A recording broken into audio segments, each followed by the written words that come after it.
Hey friends, have you heard any of these phrases before? White privilege, microaggression, cancel culture, intersectionality, patriarchy, white fragility, cultural appropriation, Black Lives Matter, systemic racism, and wokeness. Do you know what these all have in common? I suspect that most of us are quite familiar with at least some of these words. Many of them have become part of the cultural milieu in which we live. They're commonplace now. But what you may not know is that all these words and phrases are actually united by a single ideology that has infiltrated most of our institutions and workplaces. An ideology that is hugely significant in our culture. That is the ideology of critical theory. I want to do a video series taking a deep dive into critical theory, examining where it comes from, what it is, and how we should engage with it. The first video here is essentially an introduction which will give you a broad outline of the ideas that make up this field of scholarship, known as critical theory. And I'll also address some of the major ideas and foundations that shape the thinking of those that subscribe to this ideology. Now, in terms of getting our heads around this idea, one of the most important things that we need to recognize is that critical theory functions as a worldview. What I mean by this is that critical theory is a way of understanding and explaining the world. It's a worldview in the same way materialism is a worldview. So a secular materialist has a foundational presupposition that only the material world exists, and all evidence should be examined through this lens. This commitment to materialism isn't necessarily a conclusion one arrives at after investigating all the evidence. Rather, it's a starting point, and it shapes what can and can't be considered evidence from the very beginning. A worldview is concerned with our starting points, rather than with our conclusions. A worldview doesn't determine what the facts are, but it does determine how we know what the facts are. So, for example, when two people watch a magic show, whether they believe in magic or not will shape how they interpret what they're seeing. They both see the same thing, but their worldview shapes how they evaluate what they're seeing. Critical theory should be understood this way, as a worldview, a way of seeing and making sense of the world. The renowned critical theorist Robin DiAngelo says it this way. She says, "Many people outside of academia find theory uninteresting. Theory often seems unnecessarily dense and abstract, far removed from our everyday lives. But in fact, all of us operate from theory. Whenever we ask how or why about anything, we are engaged in theorizing. Theory can be conceptualized as the learned cultural maps we follow to navigate and make sense of our lives and new things we encounter. Everything we do in the world, our actions, is guided by a worldview, our theory." Now, like all worldviews, critical theory has a couple foundational presuppositions, a few unchallenged assumptions that shape how we should view the world. So, for example, imagine a guy who is committed to logic as the foundation of his worldview. Now, he can't examine whether or not logic is trustworthy without using logic. In this sense, logic is presuppositional. It's a starting point. You start from that place and you use logic to make sense of the world. You can't use logic to determine whether or not logic is reliable because that's circular reasoning. So a presupposition is like your starting point, your foundation.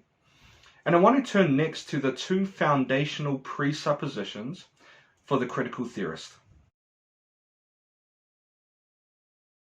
Now, as I said, critical theory begins with two presuppositions that shape its worldview. These foundational starting points are actually reflected in those two words, critical and theory. Foundation one, picking up on the critical element of this system, it's this assumption. Society is formed of hierarchical power systems that perpetuate inequality through oppression. This idea is deeply embedded in Marxist assumptions and comes to us in part by the Frankfurt School in Germany, explicitly Marxist institution. Now, the idea is that society is made up of power structures that create hierarchies that exist to serve the interests of powerful groups. They do this by using their cultural influence or hegemony to determine how things are discussed and what can be known as true. Critical theorists call this social stratification. Robin DiAngelo explains it this way. She says, social stratification, the concept that social groups are relationally positioned and ranked into a hierarchy of unequal value. For example, people without disabilities are seen as more valuable than people with disabilities. This ranking is used to justify the unequal distribution of resources among social groups. Now, she used the example of disabled people versus able-bodied people, but it's important to recognize that for the critical theorists, all group interactions must be viewed as existing in conflict and ranked hierarchically. The following chart illustrates how these relationships are conceptualized generally. You see in the first column you've got the minoritized or target group. On the far right column you've got the dominant agent group, and then you've got the form of oppression in that middle column. So people of color are oppressed by white people, and we call that racism. Poor working class and middle class people are oppressed by the owning class, we call that classism. Dropping down a bit, people with disabilities are oppressed by people who are able-bodied, and we call this ableism.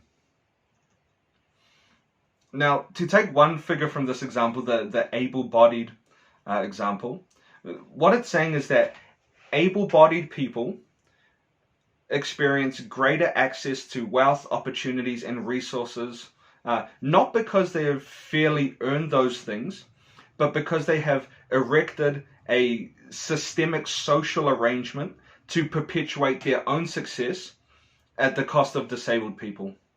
The idea is that the reason able-bodied people do better is because they've erected an unjust system to serve their power in society.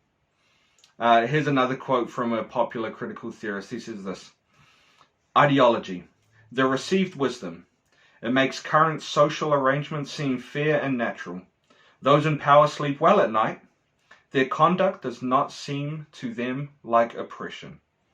So if you didn't know, if you're an able-bodied person, you are an oppressor. You are an ableist. Now, for the critical theorist, oppression is so ubiquitous that even treating the existence of these oppressive systems as up for debate, that's considered just another mechanism to further perpetuate the system of oppression. As a result of this framework, to whatever extent you belong to an oppressor group, to that same extent you can rightly be labeled as a racist, classist, sexist, ableist, or whatever other identifier might apply to you, not based on your actions, but based on your participation in one of those groups. This is most frequently seen in regards to race and gender, but these examples are just some of the examples that exist inside critical theory. So that's foundation one, the idea that society is formed of hierarchical power systems that perpetuate inequality through oppression. The second presupposition and foundational assumption is related to knowledge and how knowledge is produced. And it's essentially this: knowledge is socially constructed, and objective knowledge is neither attainable nor desirable. Knowledge is socially constructed, and objective knowledge is neither attainable nor desirable. This perspective sees knowledge as something constructed by powerful groups to perpetuate their own power. It insists that all claims to truth are value-laden and are constructs of particular societies. This assumption drives the critical theorist to conclude that truth is simply something we decide based on our own cultural norms. There's no way to access objective knowledge or objective truth.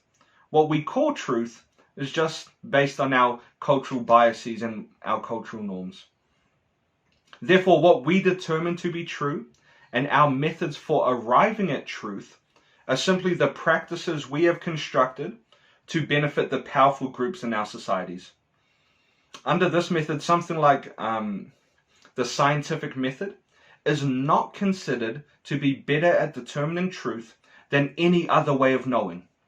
Science is merely the epistemology, the way of knowing, that has benefited the powerful groups in society. Again, Robin DiAngelo says this: one of the key contributions of critical theorists concerns the production of knowledge.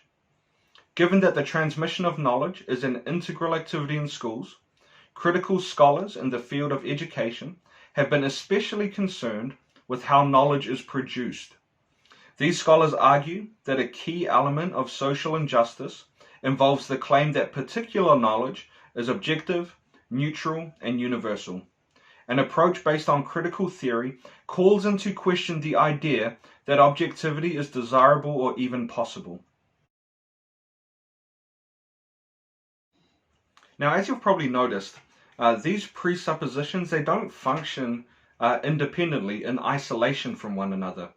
Rather, they work together to inform each other to create a whole host of destructive ideas. One of the key ideas is what's called standpoint epistemology. In her seminal essay, the renowned feminist scholar Audre Lorde penned perhaps her most famous words when she wrote this. She said this: "The master's tools will never dismantle the master's house. They may allow us to temporarily beat him at his own game, but they will never bring about genuine change." Now, what Audre Lorde was communicating was the idea that a power system once established will always work to justify itself. Powerful groups, think white men for example, have erected a society that works to their advantage by legitimizing certain ways of knowing things, maybe ways like logic, statistics, reason, Christian morality, science.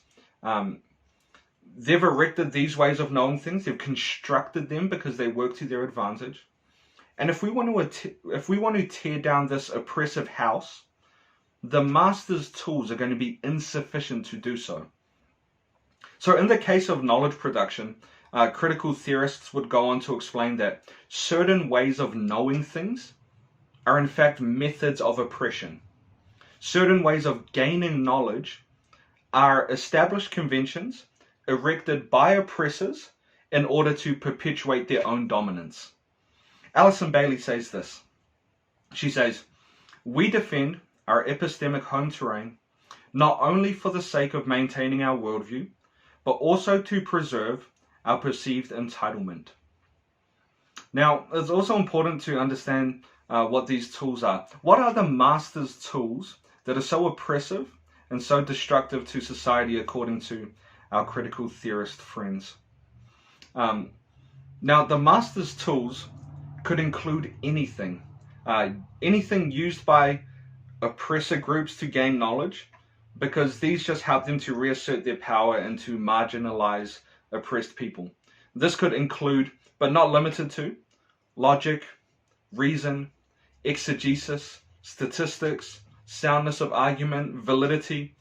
All of these can be written off as tools of the master. Here's Alison Bailey again. She says this: "By interrogating the politics of knowledge production, this tradition also calls into question the uses of the accepted critical thinking toolkit to determine epistemic adequacy.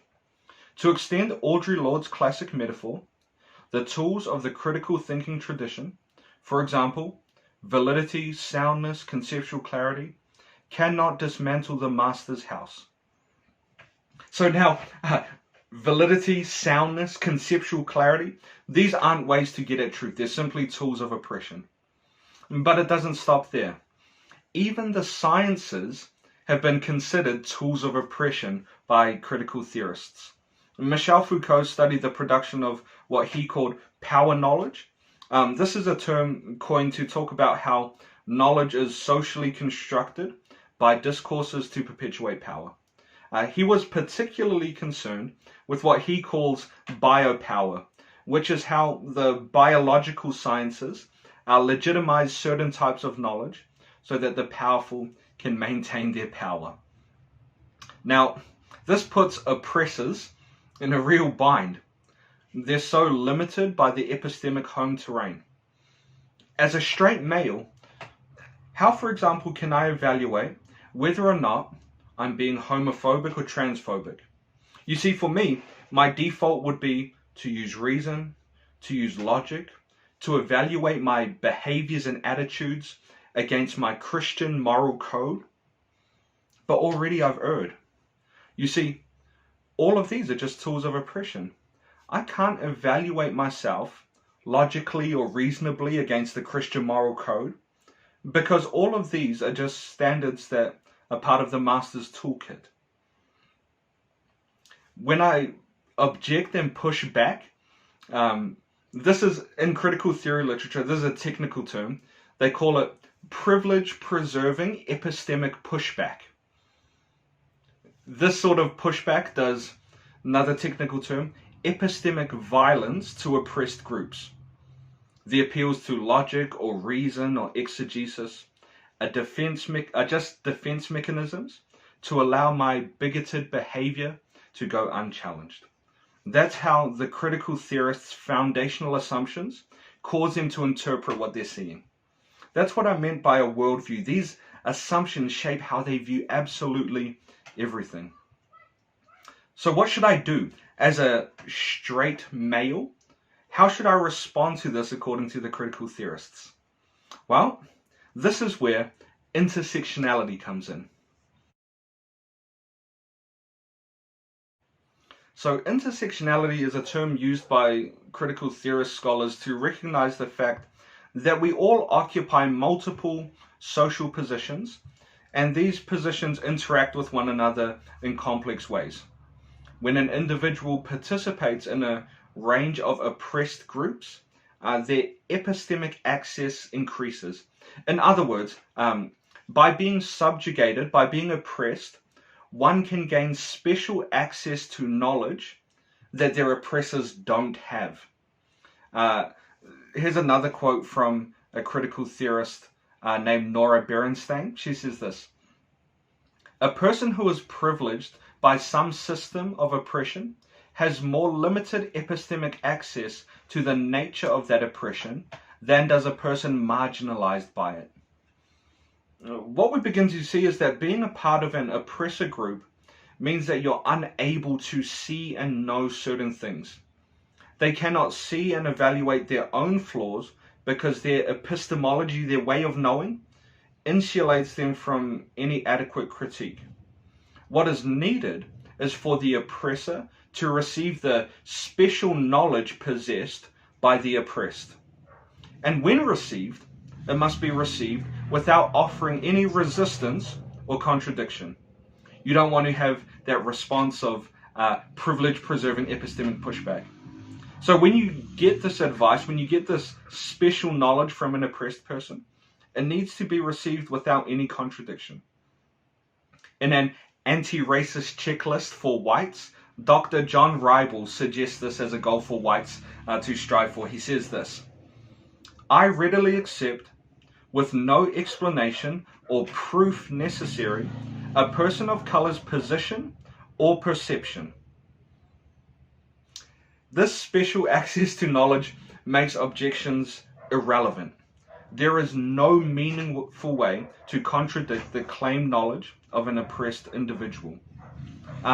This idea of intersectionality can be illustrated through the analogy of color blindness.